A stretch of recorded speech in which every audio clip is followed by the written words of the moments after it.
आपको याद होगा बाबू सिंह कुशवाहा,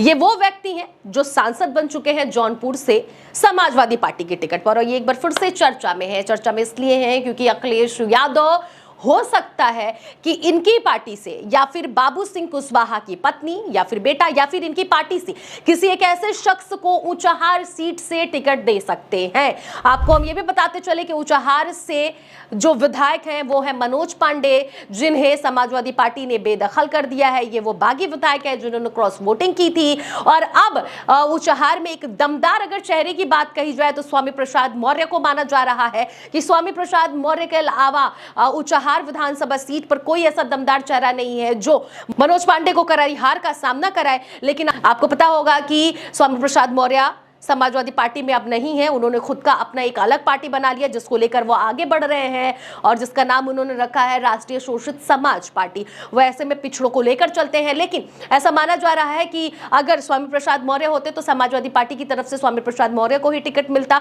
ऊंचाहार पर अगर मनोज पांडे को कोई हराने वाला कोई शख्स है समाजवादी पार्टी से तो वो थे स्वामी प्रसाद मौर्य। फिलहाल स्वामी प्रसाद मौर्य तो नहीं रहे समाजवादी पार्टी में, लेकिन बाबू सिंह कुशवाहा पर पूरी उम्मीद जताई जा रही है कि बाबू सिंह कुशवाहा को यहां से टिकट मिल सकता है। उनकी पार्टी जो खुद की उनकी पार्टी है उस पार्टी से कोई एक व्यक्ति को टिकट मिल सकता है या फिर उनकी पत्नी को भी टिकट मिल सकता है ऊंचाहार से मनोज पांडे को करारी हार का सामना कराने के लिए। अब आपको ये भी बताते चले कि बाबू सिंह कुशवाहा कौन है, तो आपको ये भी बता दें कि बाबू सिंह कुशवाहा ये वो शख्स है जिन पर समाजवादी पार्टी ने भरोसा 2024 के लोकसभा चुनाव में भरोसा जताया था और इन्होंने अपना भरोसा पूरी तरह से कायम भी किया। वहां से जीत भी हासिल की, वहां से भारतीय जनता पार्टी के प्रत्याशी को भी हराया और इस वक्त वहां से सांसद भी हैं, विकास के कार्य भी कर रहे हैं। और ऐसे में इन्हीं की पार्टी पर अखिलेश यादव भरोसा जता रहे हैं कि यही वो व्यक्ति हैं जो ऊंचाहार से मनोज पांडे को करारी हार का सामना करा सकते हैं। आपको ये भी बताते चले कि मनोज पांडे ये वही विधायक हैं जो बाकी के और बागी के जो विधायक हैं, राकेश प्रताप सिंह हुए, अभय प्रताप सिंह हुए, पूजा पाल हुए, इनके साथ इन्होंने राज्यसभा चुनाव में क्रॉस वोटिंग किया था और सबसे पहले यही समाजवादी पार्टी से निकाले गए थे। ऐसे में इनके बाद एक एक करके बाकी तमाम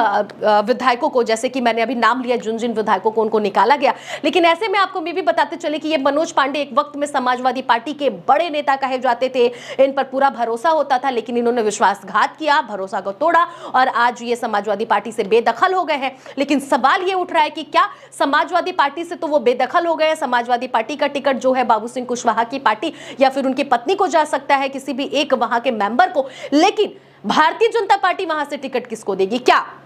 मनोज पांडे को देगी या फिर किसी और को देगी? लगभग तय माना जा रहा है कि भारतीय जनता पार्टी मनोज पांडे को ही देगी। लेकिन मनोज पांडे को किस तरह से समाजवादी पार्टी का प्रत्याशी वहां से हराएगा, क्योंकि समाजवादी पार्टी वहां से हमेशा से जीतते हुए आई है और इस बार भी किस तरह से समाजवादी पार्टी वहां से जीत हासिल करेगी, क्योंकि प्रत्याशी चेंज होगा, सीट वही रहेगी। समाजवादी पार्टी के लिए ये टक्कर का मैच होगा भारतीय जनता पार्टी से, लेकिन समाजवादी पार्टी और अखिलेश यादव सोच समझकर वहां से कैंडिडेट उतारेंगे, क्योंकि कई बार वहां से समाजवादी पार्टी जीत हासिल की है और इस बार भी भरोसा जताया जा रहा है कि किसी ऐसे मजबूत कैंडिडेट को ही समाजवादी पार्टी वहां से उतारेगी और जो मनोज पांडे को करारी हार का सामना कराएगा। फिलहाल आप इस पूरी खबर पर क्या विचार रखते हैं, जरूर बताइएगा अपना विचार, क्योंकि विधानसभा चुनाव नजदीक दिन प्रतिदिन आता जा रहा है और सीटों से लिए, प्रत्याशियों से लिए एक के बाद एक खबरें आ रही हैं। फिलहाल इस पर आपकी क्या विचार है, जरूर कमेंट बॉक्स में अपना विचार साझा करिएगा। आप देख रहे थे द फ्रीडम वॉइस।